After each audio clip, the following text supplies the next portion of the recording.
இன்றைக்கு பொது காலத்தின் 20ஆம் வாரம் ஆகஸ்ட் மாதம் 23ஆம் தேதி வெள்ளிக்கிழமை. இன்று லீமா நகர் புனித ரோஸ் கன்னி அவர்களுடைய நினைவு விழா. இன்று தேவன் நமக்கு தரும் ஜீவ நீரூற்றான இறை வார்த்தைகள் புனித மத்தேயு எழுதிய நற்செய்தி இயல் 22 இறை வார்த்தைகள் 34 முடிய. அக்காலத்தில் இயேசு சதுசேயரை வாயடைக்கச் செய்தார் என்பதை கேள்விப்பட்ட பரிசேயர் ஒன்று கூடி அவரிடம் வந்தனர். அவர்களிடையே இருந்த திருச்சட்ட அறிஞர் ஒருவர் அவரை சோதிக்கும் நோக்கத்துடன், போதகரே, திருச்சட்ட நூலில் தலை சிறந்த கட்டளை எது என்று கேட்டார்.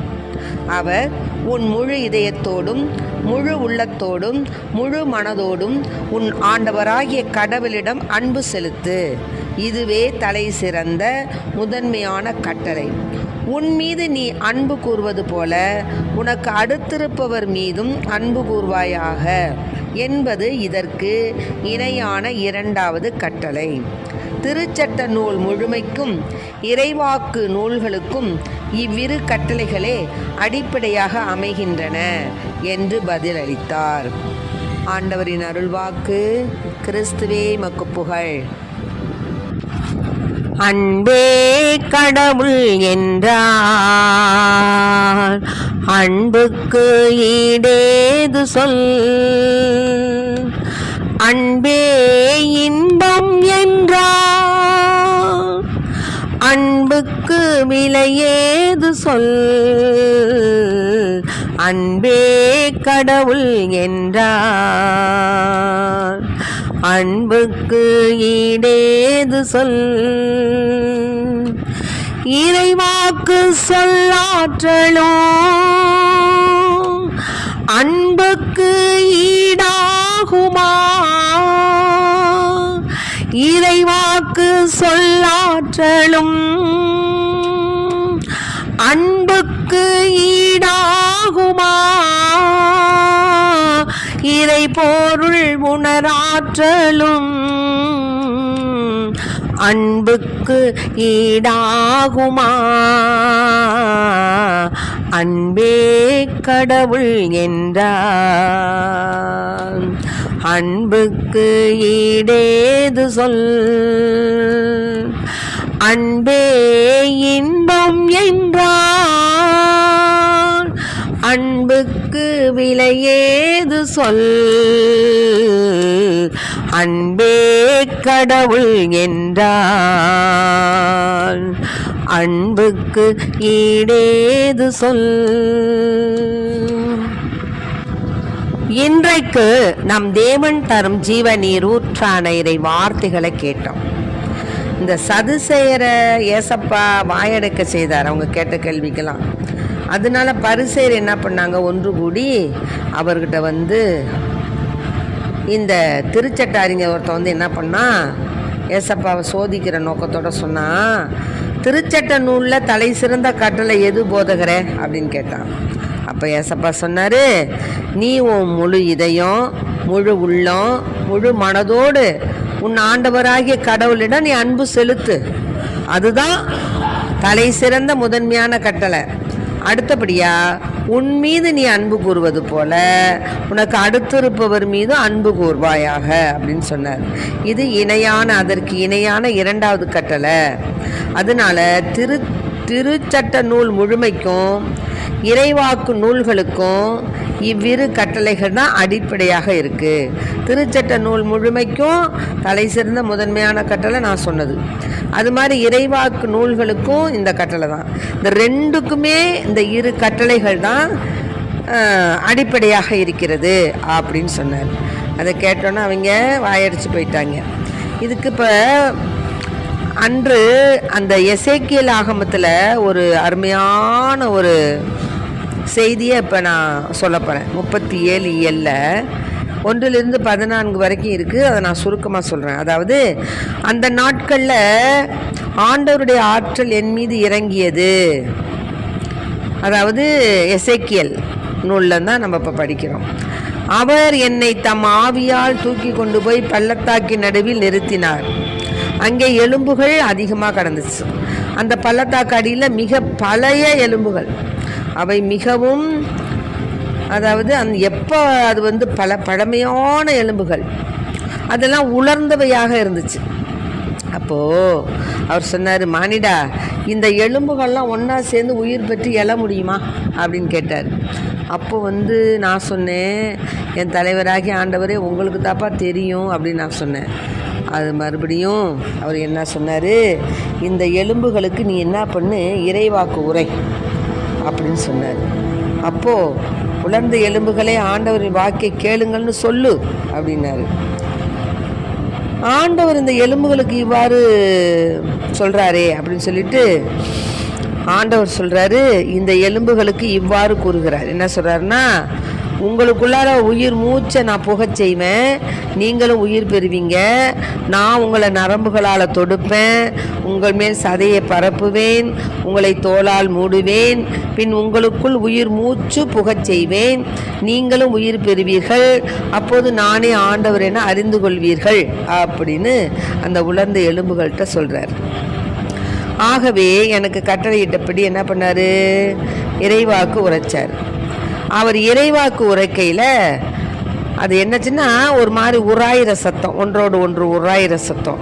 என்னன்னு பார்த்தா ஒவ்வொரு எலும்பும் எவ்வளவோ யாருடைய எலும்போ அது என்ன பண்ணுது, அவங்களுக்கு யாருடைய எலும்பு உடலில் இப்போ ஒரு மனிதன்னா அவன் எலும்பு மட்டும் ஒன்னோட ஒன்று அவனுடைய உடம்புல சேருது. அந்த எலும்புல பாருங்களேன், அப்படி சேர்ந்து இப்போ இந்த எலும்பு அந்த எலும்போட சேரலை. அவங்க யாருடைய எலும்போ அது அவ்வளோ எலும்பு தனித்தனியாக கிடந்தாலும் எல்லாம் ஒன்றோடு ஒன்று சேர்ந்த உடனே ஒவ்வொரு எலும்பும் சேர்ந்துக்குச்சு. அதை பார்க்கும்போது நரம்பு ஏற்பட்டு தோல் ஏற்பட்டு சதையும் மூடிடுச்சு. ஆனால் உயிர் வரலை. அப்போ என்ன பண்ணார், பின்னர் அவர் சொன்னார், உயிர் மூச்சுக்கு இறைவாக்கு உரைன்னு சொன்னார். உடனே மானிடா, இறைவாக்கு உரைத்து உயிர் மூச்சிடம் சொல்லுன்னு சொன்னார். ஆண்டவர் கூறுவது இதான், 4 காற்றுகளிலிருந்தும் உயிர் மூச்சே நீ வா, கொலையுண்ட இவர்களுள் புகு, அப்பொழுது இவர்கள் உயிர் பெறுவர்னு சொன்னார். அப்போது அது மாதிரி கட்டளையிட்ட உடனே அவர்களுக்குள் உயிர் மூச்சு வந்துச்சு. உயிர் பெற்று காலூன்றி மாபெரும் படைதிரள் போல் அந்த எலும்புகள்லாம் எழுந்து நின்றன. இந்த எலும்புகள் இஸ்ராயேல் வீட்டார் அனைவரையும் குறிக்கும். அவர்களோ, எங்கள் எலும்புகள் உலர்ந்து போயின, எங்கள் நம்பிக்கை அற்று போய்விட்டது, நாங்கள் துண்டிக்கப்பட்டு விட்டோம் என சொல்லுகிறார்கள். அதனால இறைவாக்கு உரைத்து அவர்களிடம் சொல்லு. தலைவராகி ஆண்டவர் என்ன சொல்கிறாருன்னா, மக்களே இதோ பாருங்க, உங்கள் கல்லறைகளை நான் திறக்க போகிறேன், உங்கள் கல்லறைகளில் நின்று மேலே உங்களை நான் கொண்டு வருவேன், இஸ்ரேல் நாட்டை திரும்ப கொடுப்பேன். அப்போது தான் என் மக்களே நீங்கள் கல்லறைகளை திறந்து உங்களை அவற்றிலிருந்து வெளிக்கொணர்கையில் நான் தான் ஆண்டவர் அப்படிங்கிறது அப்போ உங்களுக்கு தெரியும். அப்போ என் ஆவியை உங்கள் மீது பொழிய செய்வேன், நீங்கள் என்ன பண்ணுவீங்க, உயிர் பெறுவீங்க. நானும் உங்களை உங்கள் சொந்த நாட்டில் குடியமர்த்துவேன். ஆண்டவராகிய நான் உரைத்தேன், நானே இதை செய்தேன் என அப்போது அறிந்து கொள்வீர்கள் என்று தலைவராக ஆண்டவர் சொல்கிறார். இதிலிருந்து நமக்கு என்ன தெரியுது, உலர்ந்த எலும்புகளுக்கு கூட உயிர் கொடுக்கக்கூடிய தேவன் நம் தேவன். அப்படி இருக்கிறச்ச நம்முடைய நோயுற்ற உடல்களுக்கு இன்னுமாக மனித, அதாவது பலகீனத்தில் எண்ணத்தாலும் உடலாலும் உள்ளத்தாலும் பலகீனமுற்ற நம்மளை மீண்டுமாக உயிர் பெற்று எழச்சல் செய்யக்கூடிய தேவன் வல்லவர் என்பதை நம்ம உணரணும். எலும்புகளுக்கே உயிர் கொடுத்த தேவன், அதுவும் எப்படின்னா ஒன்றோடு ஒன்று அந்தந்த எலும்புகள் அந்தந்த மனிதனோட எலும்புகளோடு சேர்ந்தது. அதுதான் பெரிய பியூட்டி. அப்படிப்பட்ட தேவன் அதான், உலர்ந்த எலும்புகள் உயிர் பெற்று எழ வேண்டும், ஒன்று சேர்ந்து முழு மனிதனாக வேண்டும். அசைவாடும் அசைவாடும் ஆவியான தேவா, அசைவாடும் அசைவாடும் ஆவியான தேவா. ஆமென். ஆக ஆவியான தேவரால் எல்லாமே கூடும்பா. பயப்படவே பயப்படாதீங்க. ஆண்டவர் தூய ஆவியானுடைய அபிஷேகத்தினால நம்முடைய உச்சந்தலையிலிருந்து அருமையான பிள்ளைகளை, இதை கேட்டுக்கொண்டிருக்கிற அன்பு பிள்ளைகள் அனைவருடைய உச்சந்தலையிலிருந்து உள்ளங்கால் வரை தோல், நாடி, நரம்பு, தோல், திசுக்கள் எல்லாவற்றிலும் ஜீவத்தண்ணீர் பாய்ந்து ஓட வேண்டுமாய் நான் ஜெபிக்கின்றேன். அன்பு பிள்ளைகள், இதை கேட்டுக்கொண்டிருக்கும் ஒவ்வொரு பிள்ளைகளுக்கும் தூய ஆவியானுடைய அபிஷேகம் நிறைந்து ததும்பி வலிய கடவதாக. ஆண்டவருடைய தூய ஆவியானவர் கோணலானதை நேராக்க செய்யக்கூடியவர், பள்ளமானதை மேடாக்க செய்யக்கூடிய தேவர், ஒன்றும் இல்லாமல் இருந்து நம்மை உருவாக்கின தேவன் என்றென்று நம்மை பராமரித்து பாதுகாத்து வழி நடத்துவார். உலர்ந்த எலும்புகளுக்கே உயிர் கொடுத்த தேவன் நம்முடைய மன்றாட்டுகளுக்கு மனம் இறங்காமல் இருப்பாரோ? நிச்சயமாக இறங்குவார். ஆகவே அருமையான பிள்ளைகளை, உங்கள் மனதில் உள்ள ஏக்கங்கள், ஏமாற்றங்கள், கண்ணீர்கள், மனபாரங்கள் எல்லாவற்றையும் எடுத்து போடுங்கள். நம் கடவுளாகிய ஆண்டவருடைய கட்டளைப்படி தலைச்சிறந்த முதன்மையான கட்டளை என்ன?